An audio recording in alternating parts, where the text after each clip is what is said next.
তো সামনেই তোমাদের এইচএসসি পরীক্ষা। তো পরীক্ষার হলে আসলে কিছু কিছু জিনিস তোমার খুব ভালোভাবে মেনটেন করতে হবে এবং এই ভুলগুলা কখনোই তোমরা পরীক্ষার হলে করবা না, যেগুলা নিয়ে আমি আজকে কথাবার্তা বলবো।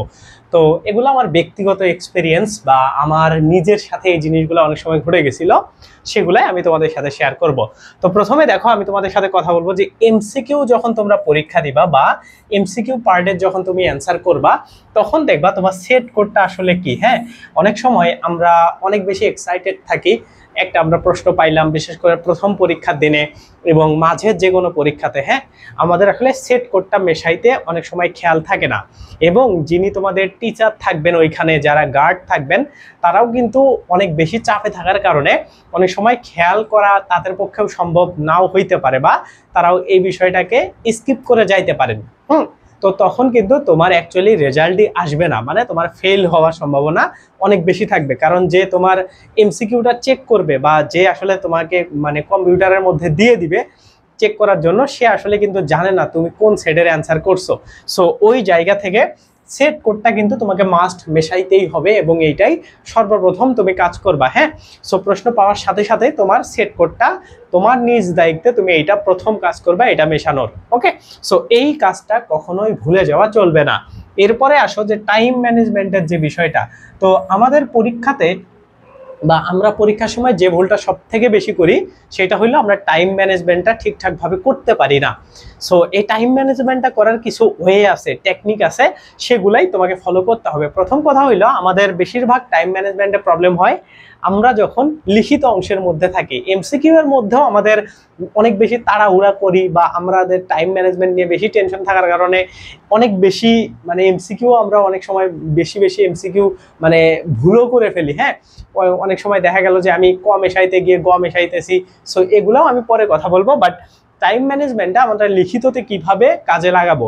তো আমরা যখন নর্মালি গ্রুপ সাবজেক্টগুলো বাদ দিয়ে পরীক্ষা দিব, তখন কিন্তু আমাদের 7টা সৃজনশীলের অ্যান্সার করতে হবে এবং আমরা যদি ট্রাই করি বা আমরা যদি একটু চেষ্টা করি, তাইলে কিন্তু আমাদের 20 মিনিটের মধ্যে যদি আমরা প্রত্যেকটা প্রশ্ন ট্রাই করে লিখতে পারি, তাহলে কিন্তু আমি 7টা প্রশ্নের অ্যান্সার ঠিকঠাকভাবে করতে পারবো। 20 থেকে 21 মিনিট টাইম পাবো আমি।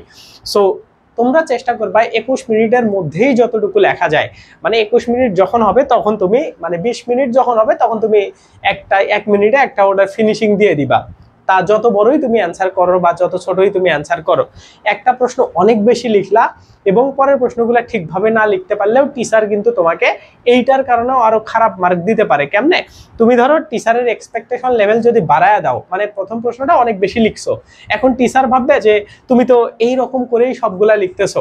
সো এই চিন্তাধারা থেকে কিন্তু তোমার পরবর্তী প্রশ্নগুলা ওই লেভেলে তুমি তো কখনোই ডেলিভারি দিতে পারবে না, কারণ প্রথমটা তুমি আধা ঘন্টা ধরে লিখছো, পরের গুলা তোমার 16-17 মিনিটে লেখা লাগবে।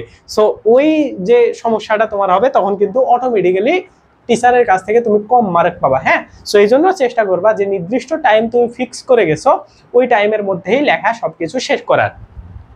এইটা হচ্ছে টাইম ম্যানেজমেন্টের বিষয়। এখন টাইম ম্যানেজমেন্ট কিন্তু এমসিকিউ অংশের মধ্যে এসে তোমাদের অত বেশি মানে ঝামেলা হবে না। বিশেষ করে তোমরা যারা আর্টস বা কমার্সের স্টুডেন্ট আছো, যাদের ম্যাথ করা লাগে না, তাদের আসলে এমসিকিউ অংশে অত বেশি ঝামেলা হয় না। কারণ জ্ঞানমূলক প্রশ্ন তোমরা যদি দেখো 30টা এমসিকিউ মেশাইতে তুমি যদি খুব ভালো করে পড়ো, তোমার হাইস্ট 15 মিনিট টাইম লাগবে, এর বেশি তোমার লাগবে না। তুমি বাংলা প্রথম পত্র পরীক্ষাতেও যখন পরীক্ষা দিতে যাবা, দেখবা তোমার 15 মিনিটের মধ্যে 30টা এমসিকিউ তুমি মেশায় ফেলছো। সো এইখানে টাইম নিয়ে কোনো ঝামেলা নাই। আর একটা এই জায়গাতে টেকনিক অবলম্বন করবা, যখন তুমি ধরো এরকম করে 2 নম্বর প্রশ্নের অ্যান্সার করতেছো, হ্যাঁ, তখন তুমি এরকম করে মনে মনে চিন্তা করবা বা মনে মনে বলবা যে আমি 2 এর কত মেশাচ্ছি। ধরো 2 এর গ অ্যান্সার, তুমি 2 এর গ মেশাচ্ছ, এরকম করে বলবা যে 2 এর গ এবং 2 এর গকেই তুমি হচ্ছে মেশাবা, 3 এর গ কখনো যাতে মেশাবা না। এই ধরনের কাজগুলো যদি তুমি স্কিপ করতে পারো, তাহলে দেখবা সিলি মিস্টেক কম হবে এবং পরীক্ষাতে ভালো মার্ক তুমি পেয়ে যাবা। হ্যাঁ, এরপরে কি দেখো, তুমি নিষিদ্ধ হতে পারো যে বিষয়গুলা থেকে, সেগুলা নিয়ে অনেক বেশি সচেতন থাকতে হবে। এখন নিষিদ্ধ হইতে পারো কিভাবে? দেখো, নিষিদ্ধ হওয়ার যে কোনো অসৎ উপায় তুমি যদি অবলম্বন করো, টিচার তোমাকে ব্যান করে দিতে পারে বা তোমাকে এক্সপেল করতে পারে। হ্যাঁ, টিচারের হাতে এই পাওয়ারটা দেওয়া আছে।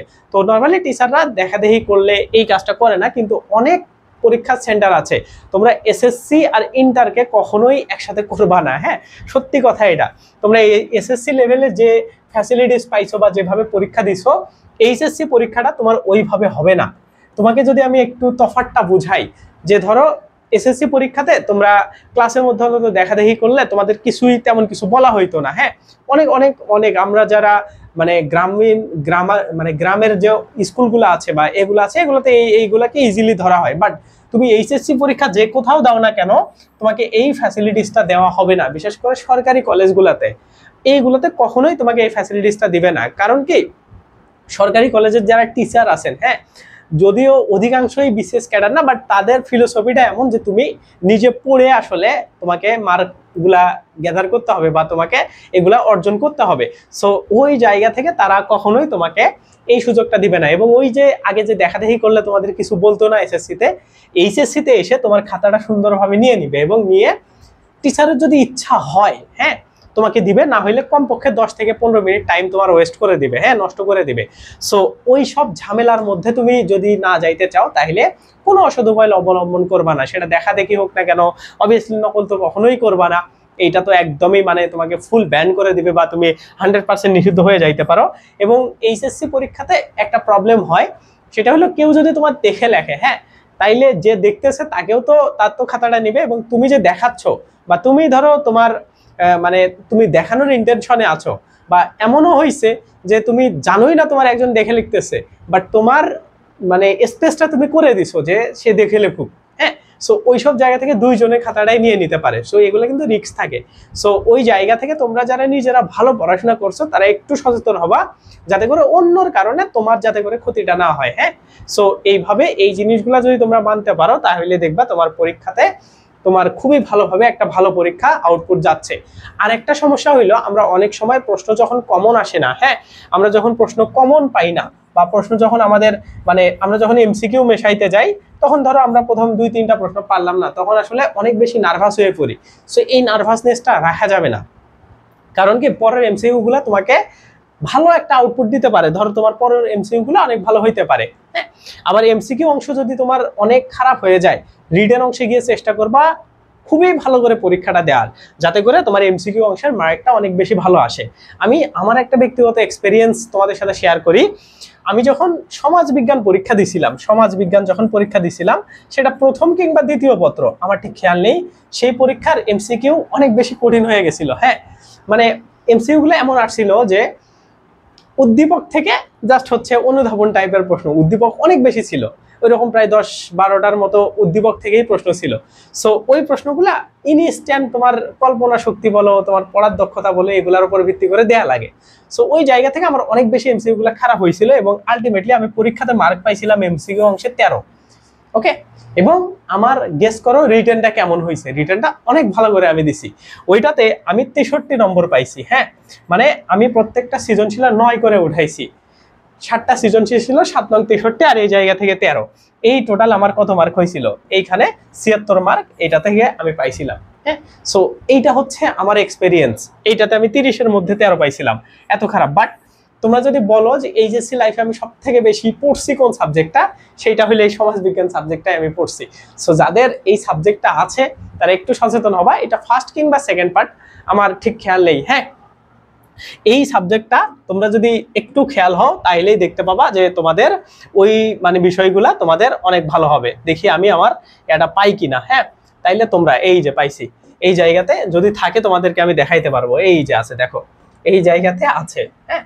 এই জায়গাতে দেখো কোথায় সোশিওলজি, কোথায় এই যে সোশিওলজি, এইখানে দেখো এই যে 14 পাইছিলাম আমি, হ্যাঁ, এমসিকিউ অংশে 14, আর এই যে ইয়াতে পাইছিলাম হচ্ছে 63, ওকে। সো ওই জায়গা থেকে আমার মার্কটা একটু কম এসে গেছিল। আমি সিকিউ এ পাইছি হচ্ছে 63, সিকিউ লিখিততে হচ্ছে 63, এবং এমসিকিউ তে দেখো 14। এটা হচ্ছে সেকেন্ড পার্ট, হ্যাঁ, এটা হচ্ছে সোশিওলজি সেকেন্ড পার্ট। ফার্স্ট পার্টে দেখো অনেক ভালো ছিল, জাস্ট এই একটা পরীক্ষা খারাপ দিয়ে আমি জাস্ট মেন্টালি ডিপ্রেসড হয়ে গেছিলাম। সো এই জিনিসগুলোও করবা না, হ্যাঁ, যে আসলে একটা পরীক্ষা অনেক বেশি খারাপ হয়ে যায়। সবগুলা পরীক্ষার মধ্যে আমার একটা পরীক্ষাই জাস্ট খারাপ হয়ে গেছে, আর সবগুলাই খুবই ভালো হয়েছে, হ্যাঁ। সো তোমার অনেক ভালো প্রিপারেশন থাকলে এমন 2-1টা পরীক্ষা খারাপ হইতেই পারে। সো এটা নিয়ে টেনশন করার কোনো কিছু নাই, জাস্ট যদি পাস করো অন্যগুলা থেকে তুলে নিবা। দেখো আমার যদি 10-এর নিচে চলে আসতো, তাইলে কিন্তু আমি এটাতে ফেল করে যাইতাম। সো এইটা হচ্ছে বিষয়।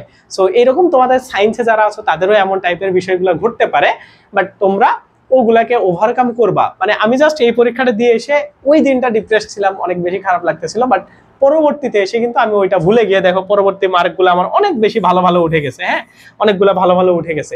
সো ওই পরবর্তীতে আমার দেখো কতগুলো 3টা পরীক্ষা হয়েছিল, 3টাতেই আমার A+ চলে আসছে। সো এইটা হচ্ছে বিষয়, তোমাকে এই জিনিসগুলো মেইনটেইন করা শিখতে হবে। এগুলো পরীক্ষার হল বলো, পরীক্ষার বাইরে সিচুয়েশন বলো, তাহলেই তোমার জন্য ভালো একটা জিনিস আসবে বা ভালো একটা আউটপুট আসবে। সো এইটাই আশা করি তোমাদের এই জিনিসটা বা আমার এই এক্সপেরিয়েন্সগুলো তোমাদের কাজে লাগবে। সো ভিডিওটা যদি ভালো লাগে অবশ্যই লাইক দেবা, চ্যানেলে নতুন হলে সাবস্ক্রাইব করো। দেখা হবে তোমাদের সাথে নেক্সট ভিডিওতে। আল্লাহ হাফেজ, বাই বাই।